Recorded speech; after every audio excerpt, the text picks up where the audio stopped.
Hii movie inaanza na dada anayeitwa Dora, ni wakishua kinoma. Sasa hii siku alikuwa anarudi nyumbani kwao, lakini akakuta kuna mlinzi mpya pale getini. Mchizi akamwambia kwamba habari yako madam. Madam, usiniite hivyo bwana. Ndio kwanza nina miaka 21. Kwa hiyo mimi sio madam. Samahani, sikumaanisha kwamba wewe ni mtu mkubwa kihivyo.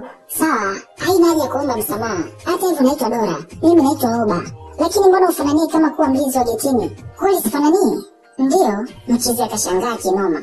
Movie inaitwa Love Struck na hii hapa ni High 14 Cup na mimi ni Clever OG. Fanya kusubscribe ili uwe kwanza kupata kazi zetu pale zinapotoka.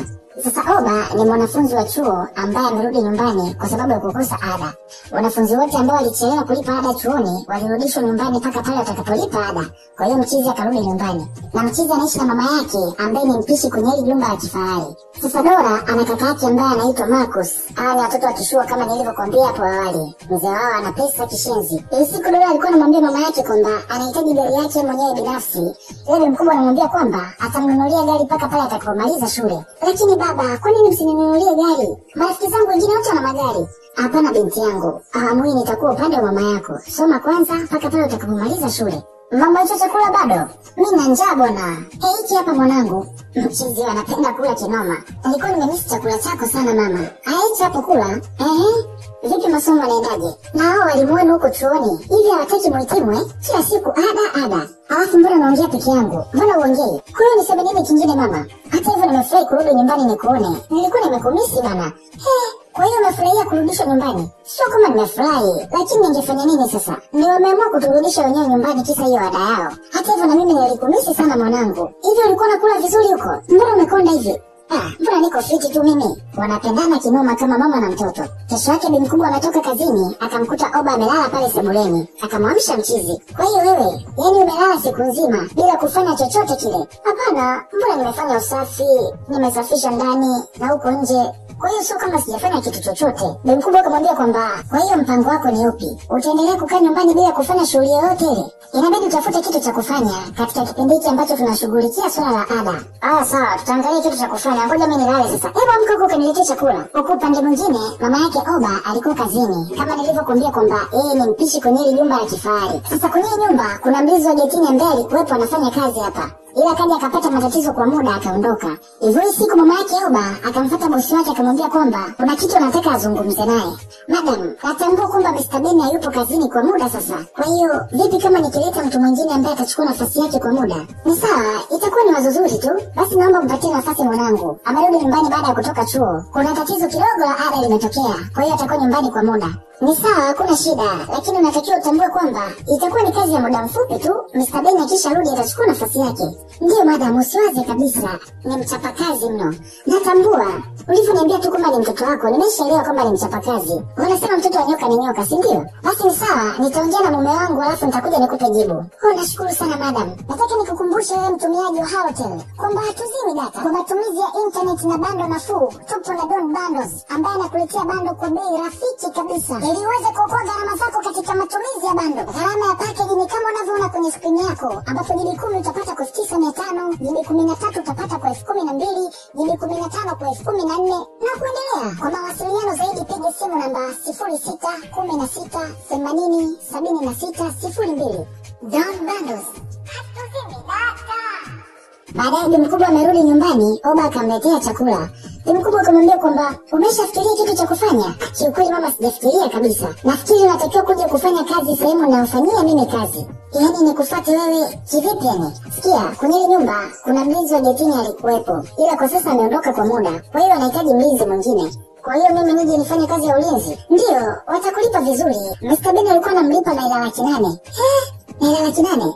Ndio, lakini usiweke matumaini makubwa. Pesa yoyote atakayokupa uchukua tu. Kwa hiyo pale utatakiwa kufanya kazi ya ulinzi na utatakiwa kusafisha bustani. Lakini mama, mimi nahitaji kazi nzuri bana. Mimi nahitaji kazi nzuri ya heshima. Kama nilivyokuambia mwanangu, hii kazi ni ya muda tu. Lakini pia kwenye kupata kazi nzuri, unatakiwa kukutana na watu tofauti tofauti. Kwa hiyo uweze jua, utakapoenda kufanya kazi kwenye ile familia, ndio connection zenyewe hizo utazipata. Alafu sitoshe, na mahitaji ya hapa nyumbani mimi yameshaanza kunizidia. Kwa hiyo nenda huko ufanye kazi na leo utaingia hata chakula hapa. Basi mchizi akakubali kuifanya ile kazi. Japo kinyonge sana. Si unajua tena wasomi wanachagua kazi. Sasa hii siku Oba ndo akaletwa kwenye hii nyumba ili kutambulishwa sasa, ili aanze kazi. Ila mchizi alikuwa anatetemeka kinoma. Hajawahi kuingia kwenye nyumba ya kishua kama hii. Yule mzee akamwambia kwamba nimesikia umerudishwa nyumbani kwa sababu ya kukosa ada. Ndiyo mkuu. Na una uhakika uko tayari kutufanyia sisi kazi? Ndiyo mkuu. Mzee akamwambia kwamba kama upo tayari kufanya kazi, basi kazi umepata. Ila hakikisha unapomaliza kazi zako, utenge muda wa kujisomea. Usikae tu bure bila kujikumbushia masomo yako. Basi sisi hatuna cha zaidi. Kwa hiyo ulikuwa unataka uanze kazi lini? Hata leo madam. Kwa sababu yupo nyumbani tu, hana kazi yote ya kufanya. Haya, kamfundisha majukumu yake ya kufanya. Aanze kazi mara moja. Basi mchizi akaanza kazi rasmi kama mlinzi wa getini. Baada ya hapo ndo tunaonyeshwa ile sini ambayo amekutana na Dora, ambapo Dora alikuwa amerejea nyumbani kwao, akakuta mlinzi mpya wa getini. Mchizi akamwambia habari yako madam. Dora akamwambia kwamba mimi hata sio madam, ni binti wa miaka 21 tu. Huko upande wa pili tunaiona hii familia imekaa pamoja. Marcus akamuuliza baba yake kwamba baba, kwa nini umetafuta mbadala wa Mr. Bean mapema kiasi hiki? Mzee anasema sio mbadala wa Mr. Bean. Yule kijana ni mtoto wa Miss Ayola.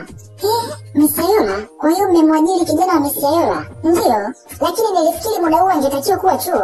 Ndiyo, ni kweli alitakiwa kuwa chuo, lakini amerudi nyumbani kutokana na tatizo la ada.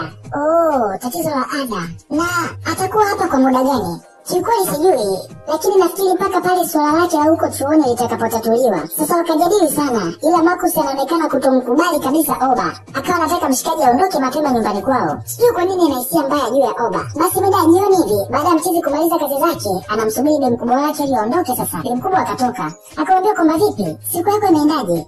Imeenda vizuri tu. Hata hivyo nitafanya nini sasa? Ndio nishakuwa mlinzi wa getini hivyo. Alafu, huyu mzee ana watoto wawili Ndiyo, ana Dora na pia Marcus.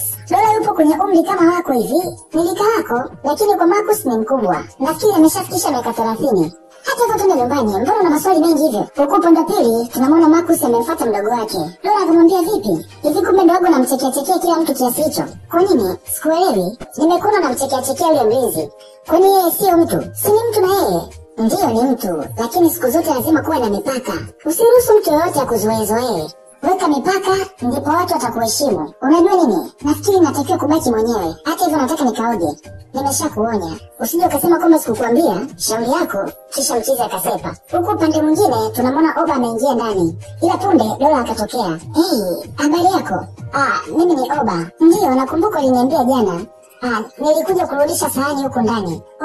Eti nikupelekee tu? Hapana, nitarudisha tu mwenyewe. Hapana, acha nikupelekee tu. Hata hivyo mama yako yuko busy. Punde mama yake Oba akatokea. Akamwambia kwamba Oba, kila kitu kipo sawa? Ndiyo, kila kitu kipo sawa. Ni kwamba nimemaliza kula hivyo nikarudisha hii sahani. Miss Dora, uko sawa? Ndiyo, niko sawa. Nilikuwa tunataka kumsaidia kurudisha sahani. Basi mshikaji akasepa. Ila kuna namna fulani hivi Dora anataka kumzoea Oba. Sijui anataka nini. Ukupata mwingine, leo Dora alikuwa anaenda nje kufanya mazoezi ya kukimbia. Lakini akamkuta mchizi amekaa pale getini. Hivyo akaanza kuzungumza. Dora akamwambia kwamba nimesikia unasoma chuo, ila umerudi kutokana na tatizo la ada. Mchizi akasema ndiyo. Kwani unasoma nini huko? Nasomea masuala ya uinjinia. Inapendeza. Vipi kwa upande wako? Wewe unasoma nini? Kila mtu alitegemea kwamba nitaenda kusomea masuala ya ujenzi kwa sababu baba yangu na kampuni ya ujenzi. Lakini sikwenda kusomea mambo hayo kwa sababu siyapendi. Binafsi napenda kusomea masuala ya afya, na ndio nasoma hayo mambo. Afya inapendeza pia. Muda huo washikaji wanazungumza, Marcus alikuwa pembeni anawaangalia tu. Dora ndo akaja kustukia kama kaka yake anawaangalia. Nafikiri natakiwa kuondoka. Mchizi akamfungulia geti, kisha Dora akaondoka. Marcus anaonekana na mind kinoma kumuona Dora akiongea na Oba. Baadaye Dora akarudi nyumbani. Sasa kuna pati moja ilikuwa inapangwa kufanyika leo usiku kati ya Dora na marafiki zake. Dora akamwalika Oba na yeye ahudhurie hiyo pati. Mchizi akataka kukataa, ila Dora akamwambia kwamba hii ni nafasi nzuri na ya kipekee kupata marafiki wapya. Basi Oba akakubali tu. Basi mida usiku hivi mama yake Oba amelala, mchizi akachukua begi lake la nguo, huyo akatoroka nyumbani ili aende kwenye ile pati sasa. Basi tukaonyeshwa huko upande wa pili ambapo Oba anakula gutani na Dora. Washikaji wanaenjoy sana. Dora anasema kwamba nimefurahi umekuja hapa kwa ajili yangu. Mchizi anasema kwamba na mimi nimefurahi kuja kukuona. Sasa kuna namna fulani hivi Oba akawa anamtazama sana Dora. Dora akamuuliza kwamba vipi, mbona unaniangalia hivyo? Hivi unajua wewe ni mrembo sana? Asante, ila hata wewe sio mbaya. Na wewe ni mzuri pia. Mshikaji akacheka sana. Vipi, mbona unacheka? Namaanisha sidhani kama nina muonekano mzuri ukilinganisha na marafiki zako wengine huko ndani. Niambie. Kwa nini umeniita tuje tukae wawili huko peke yetu? Ndio, nimefanya hivyo kwa sababu ninataka kuwa na wewe. Nataka kukaa na wewe nikujue kiundani zaidi. Kwa mara ya kwanza mchizi akashika wigi la Dola. Kuna namna akawa anamtengenezea nywele hivi. Wanakoelekea hawa. Dola, kwa nini unapenda kukaa na mtu kama mimi? Sidhani kama kuna chochote ambacho mimi ninaweza kukupa. Mimi ni kijana ambaye sina baba, ninaishi na single mother, natokea kwenye maisha hali ya chini sana. Kiukweli sitaki vitu vingine kutoka kwako. Nakutaka wewe tu, unanipenda, lakini pia mimi nakupenda. Kwa hiyo wewe natosha. Dola akamchapa na kisi mchizi. Punde Marcus akatokea, akamchukua mdogo wake akasepa. Basi Oba akarudi nyumbani. Asubuhi bi mkubwa akamwamsha Oba ili aende kazini sasa. Ila Oba amechoka kinoma. Kumbuka jana usiku amekesha huko kwenye kupati. Sasa mchizi akawa analeta ugumu hivi kwenye kuamka. Ila bi mkubwa akamwashia moto.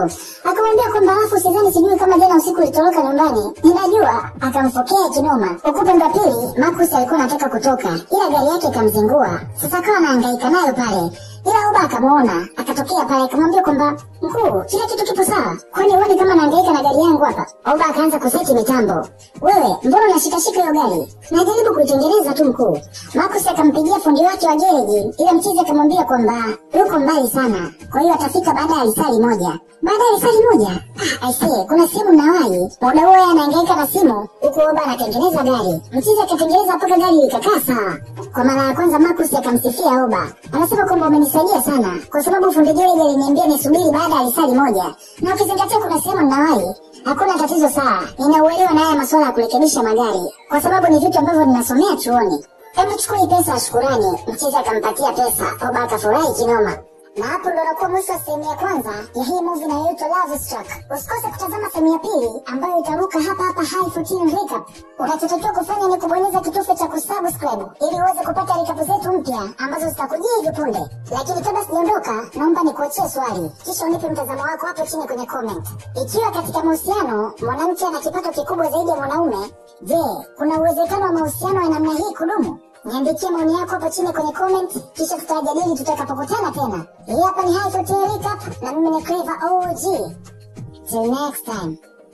Tupo na Apex Network ambao nakuletea unlimited internet bila kikomo kabisa, ambao nakuzia router itakayokuwezesha kutumia wifi yenye internet ya kasi zaidi, ambapo package ya bidhaa zao utapata router, power bank, internet wire na power charge. Kwa mwezi utalipia shilingi 70 pekee na kupata internet bila kikomo mwezi mzima. Haijalishi utatumia GB ngapi, ni wewe tu mpaka uchoke. Na unaweza kuconnect mpaka devices 32 kwa kutumia router hii moja. Wanapatikana Dar es Salaam na wanatuma bidhaa zao mikoani kwa uaminifu mkubwa. Kwa mawasiliano zaidi wapigie simu namba 0679895062. Nataka nikukumbushe wewe mtumiaji wa Halotel kwamba hatuzimi data. Kwa matumizi ya internet na bando nafuu, tupo na Don Bundles ambaye anakuletea bando kwa bei rafiki kabisa ili uweze kuokoa gharama zako katika matumizi ya bando. Gharama ya package ni kama unavyoona kwenye screen yako, ambapo GB 10 utapata kwa 9500, GB 13 utapata kwa 12000, GB 15 kwa 14000 na kuendelea. Kwa mawasiliano zaidi piga simu namba 0616807602. Don Bundles. Hatuzimi data.